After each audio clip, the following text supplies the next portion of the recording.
Morning, folks. What a day we got today in store for today. I'm going to the Capitol and I'm gonna start a protest. Going to the Capitol and I'm gonna start a protest. Anyways. Oh, notice I didn't say riot. So, here we are again. Another time I'm going to personally myself go and ask the governor of South Dakota, please do your job. Marty Jackley's violated provisions in the Constitution. Uh, you know, Don Kallenberger's just a yes man. Sheriff Dave is just a yes man. And I don't think that any of them actually know what I'm speaking about at this point. And if they do, then they're fully aware of it and they're complicit to it. So it's at this point there is no other remedy to seek other than to talk to the highest office in the land. And if you don't give me that time today, Governor, we've already discussed what games I'm going to play because you guys are playing kidnapping games. So I'm going to play burning a flag game. I don't like kidnappers. Do you? I don't like people that conduct fraud in courts of equity. Do you? I don't like people that commit grand theft larceny and get away with it. Do you? I don't like any of these. I don't like any of that. So why would the independent state of South Dakota double down on the fraud that 5 people conducted in a court in California, the lowest court you can get? Why would you double down on that? So, like I said, I'm going to give it one more opportunity for you, since I know you know who I am now, since I know you're aware of what my grievance is, to actually, you're going to be recorded today. I'm going to take this camera into your office, and I'm going to record being in your office. You'll get to see from a first-hand perspective what a father who is alleging that a kidnapping by fraud has taken place goes through when it says, come in, please come into your office. You're gonna witness that today. You're gonna witness what it's like from my perspective.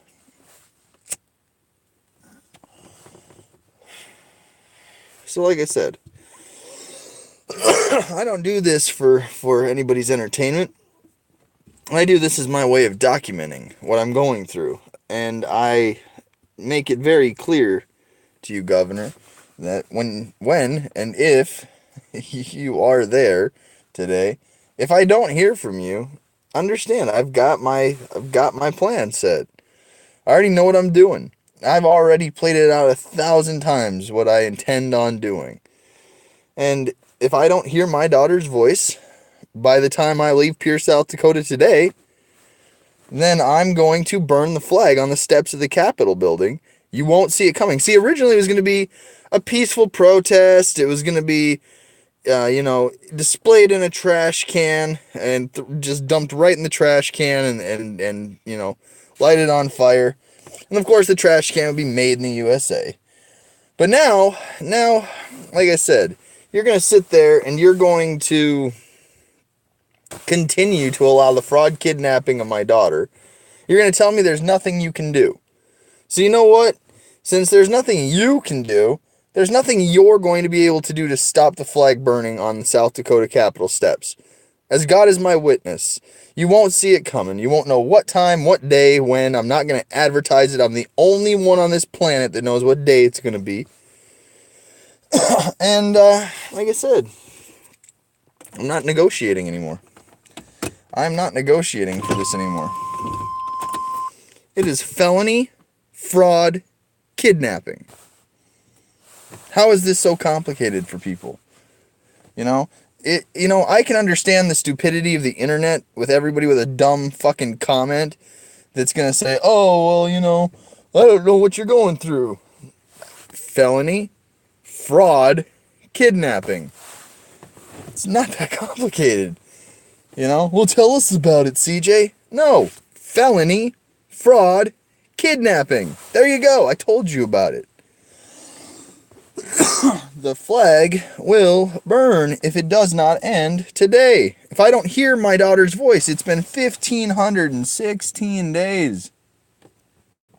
You know what I mean? Like, it is just not going to continue. If it continues today, everybody on this planet is going to watch the flag burn, and I've told them for 165 days that I'm not negotiating with this. I gave you an extra 15 days just because I saw what you tried to do last time I went to the Capitol building. You hid in your office like a bitch. I got meetings today. I'm discussing the soybean market with China. While you have an American father in your office begging you to do your job. I don't know what your meeting was actually for, but either way, what happened to Americans rally behind the flag? You know?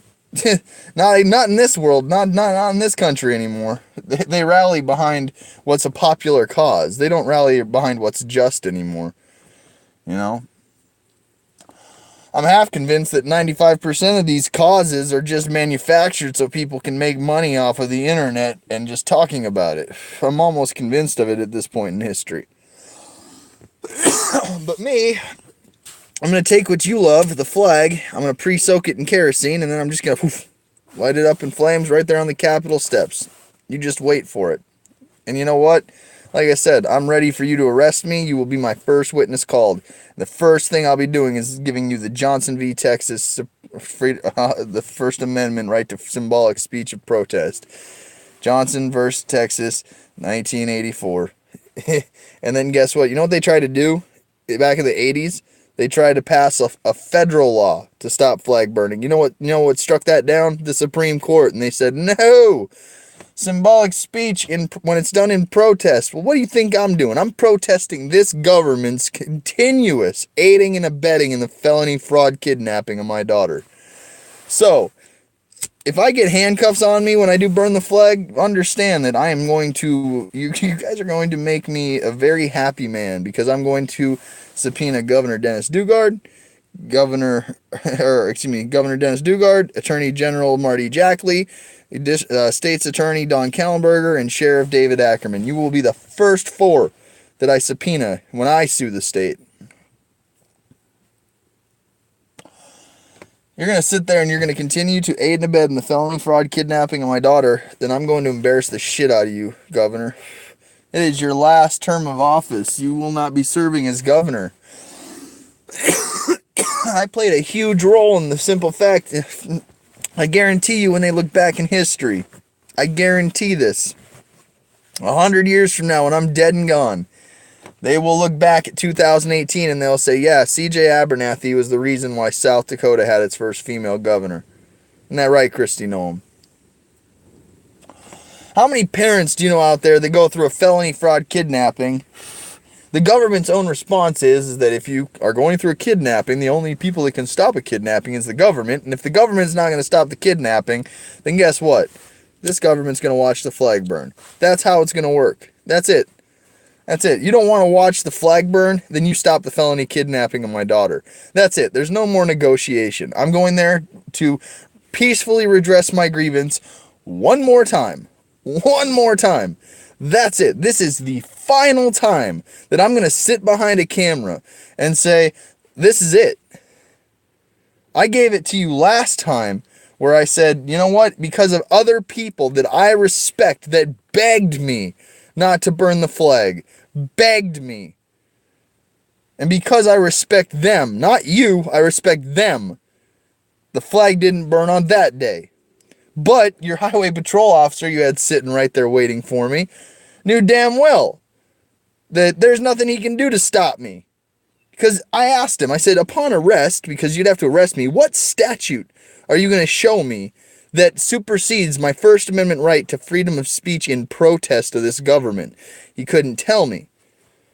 Well, guess what? We're going to find out what you think supersedes a Supreme Court order. I guarantee it. You don't have it. You know what the Supreme Court also said? Being a parent to your biological child is a fundamental liberty interest, as in defined by life, liberty, and the pursuit of happiness. And that your liberty interest to be a parent cannot be deprived of you without proper due process of law. Now, why is it that I have the lower court's opinion saying that if they do what they did, they'd be violating my due process? Oh, is it because I paid child support to the tune of $9,310 that I can prove verified, but that doesn't even count the cash I gave this woman? Or does that include the visitation that I was already granted by the court? Or does that include the fact that the mother financially acknowledged my paternity? How about the fact that she physically acknowledged my paternity by having me have Tuesday, Thursday, and every other weekend with my daughter?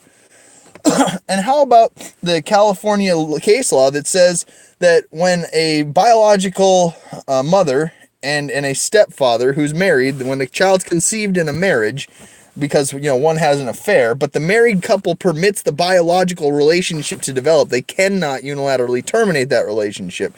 Why is it that I had a Mormon judge or a Mormon commissioner, not even a judge, a commissioner? Why did I have a Mormon commissioner that used his religion to justify his answer? Why is it the fact that when you find out from the other side, there's 3 different varying stories about why I don't have my rights today, and none of them involve abuse of my child? There's never been a CPS claim in my case. So they get to change their story whenever it fits their narrative. Meanwhile, I've been keeping the one narrative that's true. They are conducting a felony fraud kidnapping. A child taken by force or fraud has been, by definition, kidnapped. So, like I said, I'm going to go there one more time today, Governor. One more time. And I'm going to stand in your office. I'm going to see the receptionist. You'll probably have the highway patrol there again. My parents will be with me. They're actually driving here right now. They have a 2-hour drive here, and then we have a 2-hour drive there. They want to hear it from your mouth. They want to hear the governor of a state say there's nothing he can do when their son has been absolutely proving with beyond a reasonable doubt that you have all the disposals to do the right action and enact the UCCJEA, the Uniform Child Custody Jurisdiction Enforcement Act. But what you have an attorney general that is incompetent and criminal, and a whole system that's corrupt here in South Dakota. 47th in government transparency. Why don't you do something today that proves you're not one of the most corrupt states in the union? At the end of the day, that's what I'm experiencing. And if you don't like how I approach you, well, I don't like felony fraud kidnappings. And I certainly don't like governors that play stupid to it. So, at the end of the day, that's all you get. You get one opportunity. One opportunity to end the felony fraud kidnapping of my daughter. And if you don't, like I said, we already know what's going to happen. We already know what's going to happen. So, with that being said, I'm going to go get my cup of coffee. We're going to have a coffee and a conversation here in a minute. And, but this is my message to you, Governor. I'll be there. I'll be there again at 10 o'clock in the morning. Right there in your office. And if I walk out of that office without hearing my daughter's voice, the entire country is going to watch the flag burn. Every last man, woman, and child on this planet is going to watch that flag burn. And I have no sympathy or no care for any of their opinions. Because at the end of the day, you don't get to keep allowing the felony fraud kidnapping of my daughter and think that I'm just going to go away. You can't sit there and think that I'm going to pledge allegiance to some unconstitutional flag that's being used in courts of equity that's kidnapping American children from American parents. You can't sit there and think I'm going to pledge allegiance to it or think that that represents the Constitution or any oath that I took to support and defend the Constitution. No. That flag is unconstitutional. So why would anybody have a problem with a veteran who went to 2 combat zones, came back, had his child kidnapped by fraud, and then sits there and thinks that I'm going to somehow give allegiance to a flag that doesn't represent the Constitution or the country? That flag symbolizes admiralty law. That flag symbolizes martial law jurisdiction. That flag is a variant of our constitutional flag, Gold is a mutation on the flag, as defined by Dwight D. Eisenhower 1959's executive order.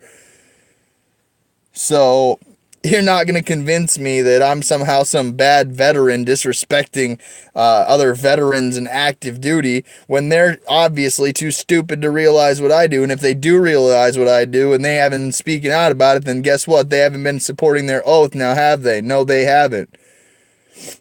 So if this government's going to continue to operate under the guise that it's constitutional when it's not, well, guess what? We're going to burn that fucking flag, aren't we? Hashtag burn that flag. Make no mistake about it. I don't do this for your fucking Facebook views, your likes, your YouTubes, your Twitters. I don't give a fuck about what platform it's on. As long as I've got a camera recording and documenting it, I know where to get the videos I make. So it doesn't matter what any fraud over on Facebook's going to say and their little minions of opinions. It doesn't matter.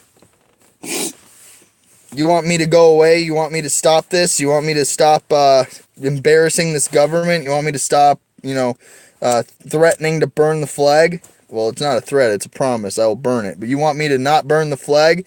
You end the felony fraud kidnapping of my daughter. If I do not hear with my own ears today my daughter's voice, everybody in this country is going to watch the flag burn. Every person is going to watch the flag burn. You're the last defense for an unconstitutional flag, Governor. And again, you think that I'm going to burn it half a mile away where the tree line, you can't see all this, that, and the other. You guys did that intentionally. So what you did is you pissed me off. And you made me realize what you guys plan on doing, how you plan on framing the narrative. So that means that I made sure to make sure that you have no way possible of knowing when I'm going to be there, how I'm going to do it, with what time of the day it's going to be. You can't be there 24/7, can you, Governor? No, you can't. And it, just like this government has taken from me what I love the most, I will take from you what you love the most, your reputation, your image of being somehow this great governor who, again, will go down in the annals of history as continuing to aid and abet in a felony fraud kidnapping. I don't negotiate with terrorists domestically. My oath was to support and defend against the Constitution against all enemies, foreign and domestic. You know what domestic terrorism looks like? Government. That's what a domestic terrorist looks like today. And you know what? The military, the veterans that are out there, they're complicit to this treason. Complicit to it. Because they know if they speak out, if they know they say anything, they become a target. They've got PTSD. They're crazy. They're this, that, and the other. Nobody is going to buy that narrative. Nobody's going to buy that bullshit. Because you've done it time in, time out, time in, time out. This government is the #1 killer of veterans. This government has killed more veterans than all the wars that the United States has ever been in. So make no mistake about it. I'm not a father that's going to negotiate with you, Governor. I'm not a father that's going to sit here and say, you know what? I'm just going to go away. No, I'm never going to give up. I'm going to continuously do this until my daughter's kidnapping is over. And make no mistake about it. If that flag burns on the South Dakota soil, you arrest me, we go through our little fun court experience that we're going to have. I don't want to go to court for that. I'm trying to tell you, I want my daughter's kidnappers' due process rights upheld, even though my own weren't upheld. So, like I said, this is your last opportunity, Governor. This will be the last time that I give you any opportunity. Make no mistake about it. The sun's coming up. This is your last day as governor to prove that you actually have a set of governor balls behind your office, and that you're going to actually be able to do the right thing. And if you don't, I've exhausted every limit in the law to getting this felony fraud kidnapping over. I'm not buying one of your bar licensed attorneys because my right isn't licensed. My fundamental liberty interest is what you're swearing to protect when you take an oath to support and defend the Constitution as it's defined by a fundamental liberty interest. So, at the end of the day, Governor, if I don't hear my daughter's voice, make no mistake about it, I have already come to terms in peace with my decision. I've already come to terms with my decision. I already know what it means, what I'm doing. I already know what is going to be said.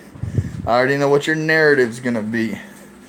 I've already been through the scenarios. I've walked it down. Fact by fact by fact. I tested your waters. I proved you're unconstitutional.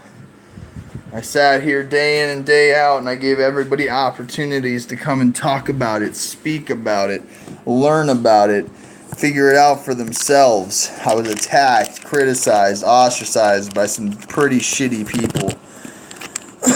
But that doesn't stop me, does it, Governor? It doesn't. I'm still right here, right now, breathing. And the only way that you're going to stop me, you'll have to kill me. Make no mistake about it. You'll have to kill me because I'm not giving up. You'll have to kill me because I'm not shutting up. You'll have to kill me because the flag will burn. And you won't know what day, what time, but I tell you what, the place, right there on the steps of the Capitol building. Make no mistake about it. See you guys in a few. I'm going to have a cup of coffee and a conversation.